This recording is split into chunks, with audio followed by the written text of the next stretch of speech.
नमस्कार, मी मेघना घाग. महाराष्ट्र लाईव्ह मध्ये आपलं स्वागत. बुलेटिनची सुरुवात करूया महत्त्वाच्या बातम्या. दिवंगत उपमुख्यमंत्री अजित पवार यांची जयंती आता शासकीय स्तरावर साजरी केली जाणार आहे.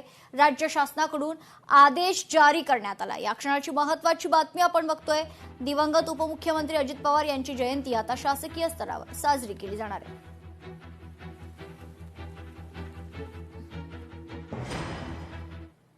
कोल्हापुरात मुलगी झाली नाही म्हणून विवाहितेला जबर मारहाण करण्यात आली आहे.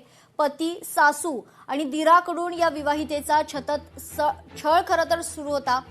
कागल पोलीस ठाण्यात या संदर्भात गुन्हा दाखल करण्यात आलाय.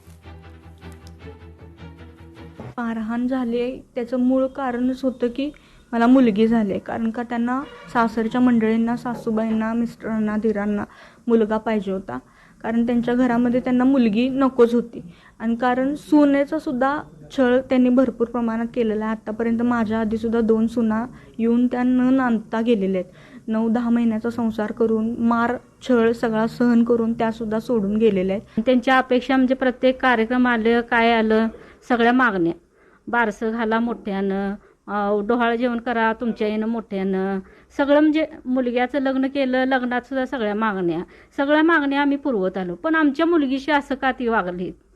त्या मुलगीला, माझ्या मुलगीला, नातीला त्यांनी न्याय पाहिजे बघा, मिळायला पाहिजे. इथून आमच्या माहेरून ती सासरवाडीत गेल्यानंतर 15 दिवसाचाच कालावधी होता. असं काही जास्त दिवस झाले असं पण काही नव्हतं.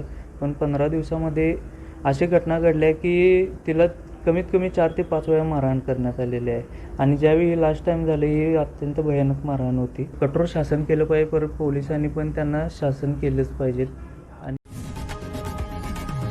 लोकशाही मराठी ऐका, पहा, जागरूक रहा.